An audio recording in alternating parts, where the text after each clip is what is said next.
Morning students.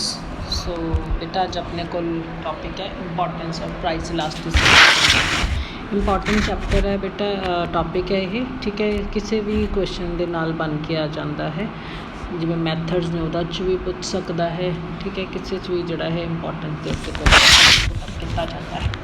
सो आपां हुण दसना है कि देखो कोई भी चीज़ होंदी है ना, जिवें तुसीं इकनॉमिक्स से जो भी चीज़ पढ़ते हो ਉਹਦੀ प्रैक्टिकल इंपॉर्टेंस की है, ठीक है। फस्ट है हुण डिटरमीनेशन ऑफ प्राइस अंडर मोनोपली।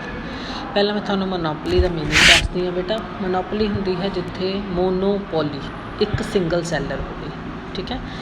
कोई होर उस चीज़ नूं बेचण वाला एग्जिस्ट ना करता होवे।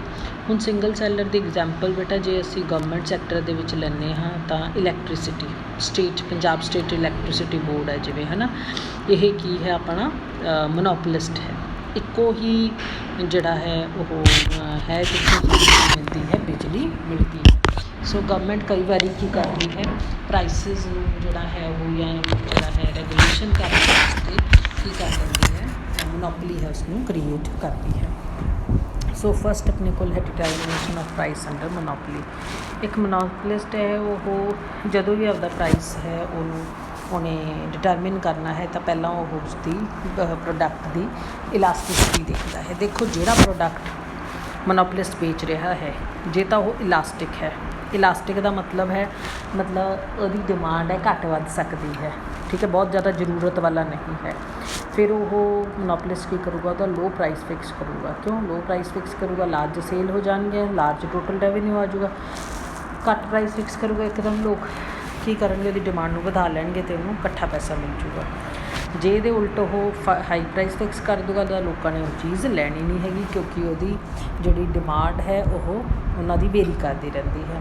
फिर जे डिमांड इनइलास्टिक होगी तो वो high price per unit fix कर लूगा। हाई प्राइस का मतलब है उसकी डिमांड है जी उन्नी ही रहनी है, चाहे वो उन्होंने जो प्राइस है वो घट फिक्स करे तो चाहे ज़्यादा फिक्स करे, ठीक है। तो इत्थे आपां की गल करांगे इलास्टिक ते इनइलास्टिक की। सैकेंड है जी प्राइस डिस्क्रिमिनेशन। जदों एक मोनोपोलिस्ट है वो डिफरेंट प्राइसिस के उत्ते अपने प्रोडक्ट्स में बेचता है, उन्होंने असीं कहने हैं प्राइस डिस्क्रिमिनेशन, भेदभाव। एक मोनोपोलिस्ट है वो जो प्राइस डिस्क्रिमिनेशन करता है जदों उहदे जिहड़े प्रोडक्ट बेच रहा है उन्होंने डिफरेंट यूजेस होंदे ने ते डिफरेंट कंज्यूमर्स होंदे ने। वो की करूँगा उन्होंने कस्टमर्स तो ज़्यादा प्राइस चार्ज करूँगा जिन्हों की डिमांड इनइलास्टिक है, तो घट प्राइस चार्ज करूँगा जिन्हों की डिमांड इलास्टिक है। तो एग्जाम्पल ले ली आप इलैक्ट्रिसिटी की। देखो जो आप घरों के बिजली का यूज़ करना है, अपने को इलैक्ट्रिसिटी बोर्ड है जोड़ा उही इलैक्ट्रिसिटी है वो ही अपने को लाइटनिंग का या जोड़ा है अदर वेंटिलेशन का एको ही सोर्स है, ठीक है। इत्थे इलैक्ट्रिसिटी बोर्ड की करता है हायर रेट साडे तो चार्ज करता है डोमैसटिक यूजेज के। इंडस्ट्रीज़ की कर सकदियां ने कोला डीजल या ऑयल के उत्ते भी मशीनों रन कर सकदियां ने, इस करके उन्होंने को अदर सोर्स हैगा है। उत्थे डिमांड की होगी, इसका मतलब इलास्टिक होगी, तो उत्थे इलैक्ट्रिसिटी बोर्ड की करूँगा घट प्राइस चार्ज करूँगा। नैक्सट है price determination of joint supply. Goods जड़ियाँ जॉइंटली प्रोड्यूसड कीतियां जांदियां ने इन द सेम एक्ट, उन्होंने असीं जॉइंटली सप्लाइड गुड कहने हैं। For example cotton and cotton seed, oil and oil cakes, ठीक है। इलास्टिसिटी नूं असीं ध्यान च रखना है जदों असीं इन्हां दे प्राइसिस नूं फिक्स करना है। जे डिमांड फॉर कॉटन इनइलास्टिक है पर कॉटन सीड इलास्टिक है तो दोनों लिए असीं अलग अलग प्राइस रखा है। कॉटन वास्ते की रखांगे असीं मोर प्राइस फिक्स करांगे, कॉटन सीड वास्ते लैस करांगे। Then advantage to finance minister, जो नवे टैक्स लगते हैं फिनांस मिनिस्टर है जोड़ा वो उन्होंने चीज़ों के उत्ते ज़्यादा टैक्स लाऊगा जिन्हों की डिमांड इनइलास्टिक होगी, जिन्हों की डिमांड इलास्टिक होगी उन्होंने उत्ते घट प्राइस चार्ज करूँगा। सो जोड़ा है फिनांस मिनिस्टर को हैल्प होगी। नैक्सट है distribution of burden of taxation. Price elasticity है जी वो burden of indirect taxes like sales tax excise duty है जोड़ा वो उत्ते भी ओनू भी फिक्स कर लगे बड़ी हैल्पफुल होती है। जे डिमांड फॉर गुड इनइलास्टिक है तो बर्डन इनडायरैक्ट टैक्स का की होगा कंज्यूमर के उत्ते ज़्यादा होगा, तो प्राइस ऑफ गुड है जोड़ा वो इनक्रीज हो जाएगा जो टैक्स लगूगा, पर डिमांड इनइलास्टिक है इस करके डिमांड घटूगी नहीं।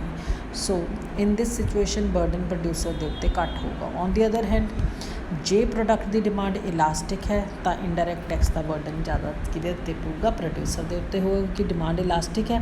ਜਦੋਂ ਤੁਸੀਂ ਟੈਕਸ ਲਾਏ, ਚੀਜ਼ ਦਾ ਪ੍ਰਾਈਸ ਕੀ ਹੋ ਗਿਆ, ਵੱਧ ਗਿਆ, ਤਾਂ ਜਿਹੜਾ ਲੋਕ ਖਰੀਦਣਗੇ ਨਹੀਂ, ਪ੍ਰੋਡਿਊਸਰ ਕੋਲ ਉਹ ਪਈ ਰਹੂਗੀ ਤਾਂ ਪ੍ਰੋਡਿਊਸਰ ਦੇ ਉੱਤੇ ਇਫੈਕਟ ਪਊਗਾ। ਨੈਕਸਟ ਹੈ ਬੇਟਾ ਇੰਟਰਨੈਸ਼ਨਲ ਟ੍ਰੇਡ। ਇਲਾਸਟਿਸਿਟੀ ਹੈ ਜਿਹੜੀ ਇਹ ਇੰਟਰਨੈਸ਼ਨਲ ਟ੍ਰੇਡ ਦੇ ਵਿੱਚ ਵੀ ਹੈਲਪ ਕਰਦੀ ਹੈ। ਇੱਕ ਕੰਟਰੀ ਹੈ ਉਹਨੂੰ ਫਾਇਦਾ ਹੁੰਦਾ ਹੈ ਜਦੋਂ ਉਹ ਆਪਣੇ ਪ੍ਰਾਈਸ ਆਫ ਐਕਸਪੋਰਟਸ ਨੇ ਜਿਹੜੀਆਂ ਉਹਨਾਂ ਨੂੰ ਇਨਕਰੀਜ਼ ਕਰ ਦਿੰਦੀ ਹੈ, ਜਦੋਂ ਡਿਮਾਂਡ ਇੰਪੋਰਟਿੰਗ ਕੰਟਰੀਜ਼ ਦੇ ਵਿੱਚ ਇਨਇਲਾਸਟਿਕ ਹੋ। ਮਤਲਬ ਮੇਰਾ ਪ੍ਰੋਡਕਟ ਜਿੱਥੇ ਜਾ ਰਿਹਾ ਹੈ ਉੱਥੇ ਦੇ ਲੋਕਾਂ ਨੂੰ ਮੇਰੇ ਪ੍ਰੋਡਕਟ ਬਿਨਾਂ ਸਰਦਾ ਹੀ ਨਹੀਂ। ਜੇ ਨਹੀਂ ਸਰੂਗਾ ਮੈਂ ਕੀ ਕਰੂੰਗੀ, ਆਪਦਾ ਪ੍ਰਾਈਸ ਵਧਾ ਲੂੰਗੀ ਕਿਉਂਕਿ ਲੋਕਾਂ ਨੇ ਮੇਰੇ ਤੋਂ ਹੀ ਚੀਜ਼ ਲੈਣੀ ਹੀ ਲੈਣੀ ਹੈ। ਸਪੈਸ਼ਲਾਈਜੇਸ਼ਨ ਹੈ ਮੇਰੇ ਪ੍ਰੋਡਕਟ ਦੀ। ਪਰ ਜੇ ਮੇਰੇ ਪ੍ਰੋਡਕਟ ਦੀ ਡਿਮਾਂਡ ਇੰਪੋਰਟਿੰਗ ਕੰਟਰੀ ਦੇ ਵਿੱਚ ਇਲਾਸਟਿਕ ਹੈ, ਫਿਰ ਮੈਂ ਕੀ ਕਰੂੰਗੀ, ਘੱਟ ਪ੍ਰਾਈਸ ਚਾਰਜ ਕਰੂੰਗੀ, ਕਿਉਂਕਿ ਜੇ ਮੈਂ ਜ਼ਿਆਦਾ ਪ੍ਰਾਈਸ ਚਾਰਜ ਕਰੂੰਗੀ ਮੇਰੇ ਐਕਸਪੋਰਟਸ ਹੋਣੀਆਂ ਹੀ ਨਹੀਂ। ਸੋ ਇੱਕ ਕੰਟਰੀ ਹੈ ਇੰਪੋਰਟ ਕਰੂਗੀ ਚੀਪਲੀ ਗੁੱਡਸ ਜਿਨ੍ਹਾਂ ਦੀ ਡਿਮਾਂਡ ਇਲਾਸਟਿਕ ਹੋਊਗੀ।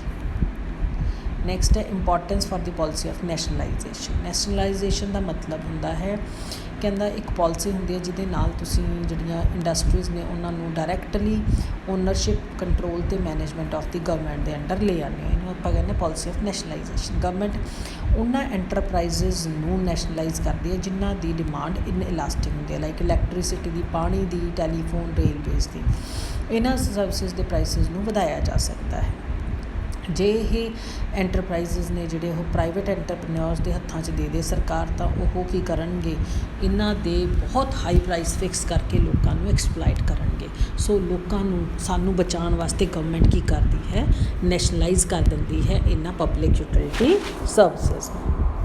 ਵੇਜ ਡਿਟਰਮੀਨੇਸ਼ਨ, ਲੇਬਰ ਆਰਗੇਨਾਈਜੇਸ਼ਨਸ ਨੇ ਜਦੋਂ ਵੇਜਸ ਨੇ ਜਿਹੜੀਆਂ ਫਿਕਸ ਕਰਵਾਉਣੀਆਂ ਹੁੰਦੀਆਂ ਨੇ, ਉਦੋਂ ਵੀ ਉਹ ਦੇਖਦੇ ਨੇ ਕਿ ਜਿਹੜੀਆਂ ਸਰਵਿਸਿਜ਼ ਲੇਬਰਸ ਦੇ ਰਹੇ ਨੇ, ਜਿਹੜੀਆਂ ਪ੍ਰੋਡਕਟ ਉਹ ਬਣਾ ਰਹੇ ਨੇ, ਕਿ ਉਹਨਾਂ ਪ੍ਰੋਡਕਟ ਦੀ ਡਿਮਾਂਡ ਇਨਇਲਾਸਟਿਕ ਹੈ ਜਾਂ ਇਲਾਸਟਿਕ ਹੈ।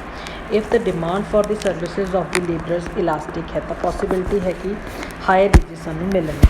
ਪਰ ਜੇ ਡਿਮਾਂਡ ਇਨਇਲਾਸਟਿਕ ਹੋਊਗੀ ਤਾਂ ਲੇਬਰ ਯੂਨੀਅਨਸ ਨੇ ਜਿਹੜੀਆਂ ਉਹ ਵੇਜਸ ਨੂੰ ਵਧਾਉਣ ਵਿੱਚ ਕਾਮਯਾਬ ਹੋ ਜਾਣਗੀਆਂ। ਨੈਕਸਟ ਹੈ ਪੈਰਾਡੌਕਸ ਆਫ ਪੋਵਰਟੀ। ਪੈਰਾਡੌਕਸ ਹੁੰਦਾ ਹੈ ਬੇਟਾ ਕੋਈ ਚੀਜ਼ ਇੱਕ ਜਗ੍ਹਾ ਦੇ ਉੱਤੇ ਸਹੀ ਹੁੰਦੀ ਹੈ, ਦੂਜੀ ਜਗ੍ਹਾ ਦੇ ਉੱਤੇ ਜਦੋਂ ਅਸੀਂ ਉਹਨੂੰ ਅਪਲਾਈ ਕਰਦੇ ਹਾਂ ਤਾਂ ਸਾਡੀ ਪਹਿਲੀ ਕਹੀ ਹੋਈ ਗੱਲ ਗਲਤ ਹੋ ਜਾਂਦੀ ਹੈ। ਜਾਂ ਜਦੋਂ ਅਸੀਂ ਚੀਜ਼ ਨੂੰ ਇੱਕ ਦੇ ਉੱਤੇ ਲਾਉਂਦੇ ਹਾਂ, ਦੇਖੋ ਹੁਣ ਜੇ ਤੁਹਾਡੀ ਕਲਾਸ ਦੇ ਵਿੱਚ ਜਿਵੇਂ ਤੁਸੀਂ ਮੰਨ ਲਓ 10 ਬੱਚੇ ਹੋ, ਠੀਕ ਹੈ, ਜੇ 10 ਦੇ 10 ਕਲਾਸ 'ਚ ਨਹੀਂ ਆਉਂਗੇ ਤਾਂ ਕਲਾਸ ਨਹੀਂ ਲੱਗੂਗੀ। ਜੇ 1 ਜਾਂ 2 ਨਹੀਂ ਆਉਣਗੇ ਤਾਂ ਕੋਈ ਫਰਕ ਨਹੀਂ ਪੈਂਦਾ। ਇਹ ਹੁੰਦਾ ਪੈਰਾਡੌਕਸ ਆਫ ਪੋਵਰਟੀ। 1 ਜਾਂ 2 ਆਉਣ ਨਾਲ ਕੋਈ ਫਰਕ, ਨਾ ਆਉਣ ਨਾਲ ਕੋਈ ਫਰਕ ਨਹੀਂ ਹੁੰਦਾ, ਪਰ ਜੇ ਸਾਰੇ ਨਾ ਆਉਣ ਤਾਂ ਪ੍ਰੋਬਲਮ ਆ ਜਾਂਦੀ ਹੈ। ਇਹਨੂੰ ਪੈਰਾਡੌਕਸ ਕਹਿੰਦੇ ਹੁੰਦੇ ਆ, ਠੀਕ ਆ। ਸੋ ਦੋਜ਼ ਕਨੈਕਟਡ ਵਿਦ ਐਗਰੀਕਲਚਰ, ਉਹਨਾਂ ਨੂੰ ਪਤਾ ਹੈ ਕਿ ਕਈ ਵਾਰੀ ਕੀ ਹੁੰਦਾ ਹੈ, ਗੁੱਡ ਹਾਰਵੈਸਟ ਹੋਣ ਦੇ ਬਾਵਜੂਦ ਵੀ ਸਾਨੂੰ ਜਿਹੜਾ ਹੈ ਵਧੀਆ ਇਨਕਮ ਨਹੀਂ ਹੁੰਦੀ। ਕਿਉਂਕਿ ਸਾਰਿਆਂ ਦੀ ਹੀ ਰੇਨ ਵਧੀਆ ਹੋਈ ਹੈ, ਸਾਰਿਆਂ ਦੀ ਕ੍ਰੌਪ ਵਧੀਆ ਹੋਈ ਹੈ, ਇਸ ਕਰਕੇ ਸਾਰਿਆਂ ਨੂੰ ਹੀ ਜਿਹੜਾ ਹੈ ਪ੍ਰੋਡਿਊਸ ਵੱਧ ਹੋਣ ਕਰਕੇ ਮਾਰਕੀਟ ਦੇ ਵਿੱਚ ਲੈ ਕੇ ਆਉਣਗੇ ਚੀਜ਼ਾਂ, ਸਪਲਾਈ ਜ਼ਿਆਦਾ ਹੋਊਗੀ, ਡਿਮਾਂਡ ਘੱਟ ਹੋਊਗੀ, ਪ੍ਰਾਈਸ ਘੱਟ ਚਾਰਜ ਹੋਊਗਾ, ਇਨਕਮ ਘੱਟ ਮਿਲੂਗੀ ਪਹਿਲਾਂ ਨਾਲੋਂ। ਇਸ ਨੂੰ ਅਸੀਂ ਪੈਰਾਡੌਕਸ ਆਫ ਪਾਵਰਟੀ ਕਹਿੰਦੇ ਹਾਂ। ਰੀਜ਼ਨ ਇਸ ਦੇ ਵਾਸਤੇ ਇਹ ਹੈ ਕਿ ਡਿਮਾਂਡ ਹੈ ਜਿਹੜੀ ਪ੍ਰੋਡਕਟ ਦੀ, ਫਾਰਮ ਪ੍ਰੋਡਕਟ ਦੀ, ਇਨਇਲਾਸਟਿਕ ਹੁੰਦੀ ਹੈ। ਸੋ ਜਦੋਂ ਇਹਨਾਂ ਪ੍ਰੋਡਕਟ ਦੀ ਸਪਲਾਈ ਵੱਧ ਜਾਂਦੀ ਹੈ ਤਾਂ ਪ੍ਰਾਈਸਿਸ ਫਾਲ ਕਰ ਜਾਂਦੇ ਨੇ, ਡਿਮਾਂਡ ਉਨੀ ਨਹੀਂ ਵੱਧਦੀ। As a result total revenue ਹੈ ਜਿਹੜਾ ਉਹ ਘੱਟ ਜਾਂਦਾ ਹੈ। ਲਾਸਟ ਹੈ ਬੇਟਾ ਇਫੈਕਟ ਔਨ ਇੰਪਲੋਇਮੈਂਟ। ਆਟੋਮੈਟਿਕ ਮਸ਼ੀਨਾਂ ਦਾ ਇੰਪਲੋਇਮੈਂਟ ਦੇ ਉੱਤੇ ਜਿਹੜਾ ਹੈ ਉਹ ਇਫੈਕਟ ਪੈਂਦਾ ਹੈ, ਕਿਉਂਕਿ ਜਦੋਂ ਇਨੀਸ਼ੀਅਲੀ ਅਸੀਂ ਮਸ਼ੀਨਾਂ ਨੂੰ ਵਰਤਦੇ ਹਾਂ ਤਾਂ ਬੇਰੁਜ਼ਗਾਰੀ ਆ ਜਾਂਦੀ ਹੈ, ਪ੍ਰਾਈਸਿਸ ਫਾਲ ਕਰ ਜਾਂਦੇ ਕਿਉਂਕਿ ਚੀਜ਼ਾਂ ਸਸਤੀਆਂ ਬਣਨੀਆਂ ਸ਼ੁਰੂ ਹੋ ਜਾਂਦੀਆਂ ਨੇ। ਜੇ ਇਹਨਾਂ ਦੀ ਗੁਡਸ ਦੀ ਡਿਮਾਂਡ ਇਲਾਸਟਿਕ ਹੋਊਗੀ ਤਾਂ ਫਾਲ ਇਨ ਪ੍ਰਾਈਸਿਸ ਦੇ ਨਾਲ ਮੋਰ ਇਨਕਰੀਜ਼ ਇਨ ਡਿਮਾਂਡਸ ਆ ਜਾਂਦੀ ਹੈ। So it means greater demand, greater production, greater employment. If on the country demand automatic ਮਸ਼ੀਨਾਂ ਦੀ ਜਿਹੜੀਆਂ ਚੀਜ਼ਾਂ ਬਣਾਉਂਦੀਆਂ ਨੇ ਉਹ ਡਿਮਾਂਡ ਇਨਇਲਾਸਟਿਕ ਹੈ ਤਾਂ ਫਾਲ ਇਨ ਪ੍ਰਾਈਸ ਹੋਣ ਦੇ ਬਾਵਜੂਦ ਵੀ ਡਿਮਾਂਡ ਦੇ ਵਿੱਚ ਘਾਟਾ ਨਹੀਂ ਆਉਂਦਾ ਅਤੇ ਸਾਨੂੰ ਪ੍ਰੋਡਕਸ਼ਨ ਅਤੇ ਇੰਪਲੋਇਮੈਂਟ ਹੈ ਉਹਨੂੰ ਹੋਰ ਵਧਾਉਣ ਦੀ ਜ਼ਰੂਰਤ ਨਹੀਂ ਪੈਂਦੀ ਜਾਂ ਉਹ ਨਹੀਂ ਵੱਧਦੀ। ਠੀਕ ਹੈ ਬੇਟਾ। ਸੋ ਇੱਥੇ ਤੱਕ ਤੁਹਾਡਾ ਚੈਪਟਰ ਕੰਪਲੀਟ ਹੁੰਦਾ ਹੈ। ਇਹਦੇ ਵਿੱਚ ਬੱਚੇ ਤੁਹਾਡੇ ਕੋਲ ਇੱਕੋ ਹੀ ਲੌਂਗ ਕੁਐਸਚਨ ਹੁੰਦਾ ਹੈ, methods of measurement of price ਇਲਾਸਟਿਸਿਟੀ of demand. Short question ਦੇਖ ਲਓ ਬੇਟਾ। ਫਸਟ ਕੁਐਸਚਨ ਸਿੰਪਲ ਹੀ ਹੈ, ਡਿਫਾਈਨ ਪ੍ਰਾਈਸ ਇਲਾਸਟਿਸਿਟੀ। ਫਿਰ ਡਿਗਰੀਜ਼ ਦੇ ਉੱਤੇ ਕੁਐਸਚਨ ਪੁੱਛੇ ਹੋਏ ਨੇ, ਠੀਕ ਹੈ। ਫਿਰ ਵਟ ਇਜ਼ ਡਿਮਾਂਡ ਇਲਾਸਟਿਕ ਅਤੇ ਇਨਇਲਾਸਟਿਕ, ਇਹਨੂੰ ਜ਼ਰੂਰ ਪੜ੍ਹ ਲਿਓ, ਠੀਕ ਹੈ। ਇੰਪੋਰਟੈਂਟ ਨਹੀਂ ਹੈਗਾ, ਤੁਹਾਨੂੰ ਇਲਾਸਟਿਕ ਅਤੇ ਇਨਇਲਾਸਟਿਕ ਦਾ ਪਤਾ ਲੱਗ ਜਾਊਗਾ। ਫਿਰ ਕਿਸੇ ਵੀ ਫਾਰਮੂਲੇ ਦੇ ਉੱਤੇ ਸ਼ਾਰਟ ਕੁਐਸਚਨ ਆ ਸਕਦਾ ਹੈ, that you can do very easily. 9ਵਾਂ ਕੁਐਸਚਨ ਹੈ ਇਨਕਮ ਡਿਮਾਂਡ। फिर क्रॉस इलास्टिसिटी, फिर आर्क इलास्टिसिटी। लॉन्ग क्वेश्चन देखो बेटा, वट इज़ इलास्टिसिटी, मैजर कितना की जाती है, मतलब मैजरमेंट के मैथड्स, फिर फैक्टर्स अफेक्टिंग आ जाते हैं, ठीक है। या फिर तीजा question methods, any two method पूछे ने, वेरीअस मैथड पूछे ने चौथे दे विच, ठीक है। फिर पंजवा क्वेश्चन है जिहड़ा उहदे विच बेटा उन्हें डिग्रीज पूछियां ने, ठीक है। तो 7वें 8वें दे विच इनकम क्रॉस इलास्टिसिटी वगैरह पूछा है, ठीक है। पहला उन्होंने मीनिंग पूछ ले 7वें दे विच, तिन्नां दे छोटे छोटे मीनिंग लिख के वेरीअस मैथड्स ऑफ मैजरिंग प्राइस इलास्टिसिटी वो कर लेंगे, ठीक है। सो बेसिकली बेटा इस चैप्टर दे विचों जिहड़ा लॉन्ग क्वेश्चन आ वो मैथड्स ऑफ मैजरमेंट के उत्ते ही बनता है। सो अज हैगा अपने कोले वैडनसडे, सो सैटरडे तक सब ने फुल चैप्टर है जोड़ा ये मैंने भेज देना है। सैटरडे तो बाद किसी भी जोड़ा चैप्टर है वो एक्सैप्ट नहीं होगा, ठीक है बेटा। So till then goodbye, happy learning.